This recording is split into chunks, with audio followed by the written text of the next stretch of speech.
샬롬, 저는 성남지구 35대 이례총단에서 서기순장으로 섬기고 있는 가천대학교 김은희 순장입니다. 2024년의 마지막 달인 12월의 첫 주도 벌써 절반이 지나고 있습니다. 어떤 한 주를 보내고 계신가요? 저는 시험 공부로 인해 지친 몸과 마음을 큐티를 하면서 하나님께서 하시는 말씀에 귀 기울이며 힘을 얻고 있습니다. 여러분도 영의 양식인 말씀을 읽으시면서 시험 기간 파이팅 하시길 바랍니다. 오늘 본문에서는 요셉이 형들과 아우인 베냐민에게 자신의 정체를 밝힙니다. 시종들을 물러가게 하고 큰 소리로 울면서 자신이 형들이 애굽에 팔았던 요셉임을 밝히고 아버지 야곱의 안부를 묻습니다. 형들이 놀라면서 요셉을 애굽에 판 것에 대해 두려워하는 모습을 보이자 요셉은 애굽에 오게 된 이유가 형제들 때문이 아니라 하나님께서 보내신 것이라고 말합니다. 하나님께서 흉년에 형제들과 가족의 생명을 살리시려고 애굽에 자신을 먼저 보내셨고 이를 통해 지금은 바로의 수석 자문관이 되었으며 애굽 땅의 통치자로 삼으신 하나님의 크신 뜻에 대해 이야기합니다. 그리고 형들에게 아버지 야곱에게 돌아가서 그동안 애굽에서 요셉의 모습을 본 대로 요셉이 애굽의 통치자가 되었다는 것을 전하도록 합니다. 또한 남은 5년의 흉년 기간 동안 가족들을 부족함이 없도록 봉양할 것이니 지체 말고 속히 야곱을 데리고 애굽으로 오라고 말합니다. 이후 아우인 베냐민과 형들을 안고 울면서 이렇게 요셉은 형제들에게 자신의 정체를 밝혔습니다. 이번 본문 말씀을 읽으면서 제가 하나님의 관점에 대해 생각해 본 적이 있는지에 대해 돌아보게 되었습니다. 또한 하나님의 뜻은 제 생각보다 크시며 모든 일에는 주님의 계획과 뜻이 있다는 것을 느꼈습니다.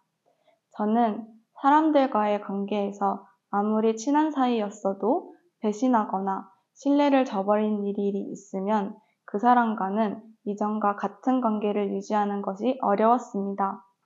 겉으로는 웃고 아무 일이 없는 것처럼 행동했지만 속으로는 그 사람의 말과 행동의 의도를 파악하려고 했습니다.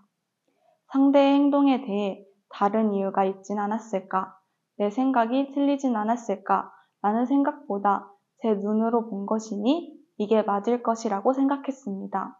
그러다 보니 사람을 믿는 것이 어려워졌고 제 생각을 기준으로 사람들을 판단하게 되면서 그 사람과의 관계 회복이 되게 어려웠습니다. 하지만 이런 저와는 달리 요셉은 자신을 팔아넘긴 형제들이 곡식을 사러 애굽에 왔을 때 그들에게 벌을 내리기보다 오히려 하나님의 특별한 목적이 있었기 때문에 애굽에 오게 된 것이라고 말합니다.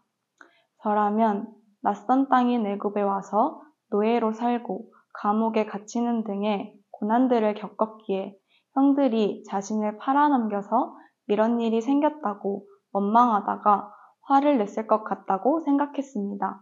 그러나 요셉은 형들 때문이 아니라 하나님의 특별한 목적이 있었기 때문에 애굽으로 오게 됐다고 말합니다. 형제들과 관계 회복이 되지 않을 것 같아 보였지만 관계가 회복된 요셉의 이야기를 읽으며 저의 모습을 돌아보았습니다.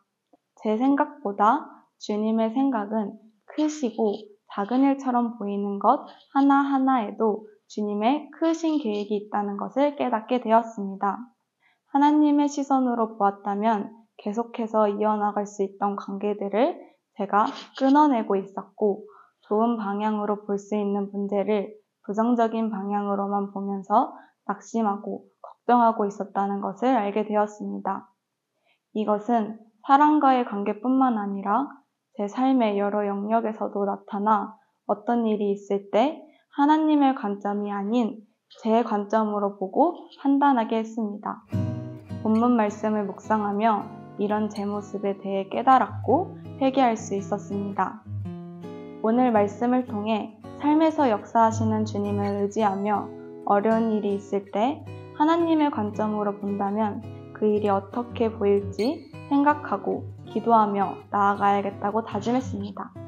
홍삼 독자분들도 여러분의 삶에서 일어나는 일들에서 어려움이 있을 때 자신의 시선으로만 바라보는 것이 아니라 하나님의 관점으로 바라보고 그 일을 통해 하나님께서 이루고자 하는 것은 무엇인지 생각해보며 나아가는 시간이 되시길 소망합니다.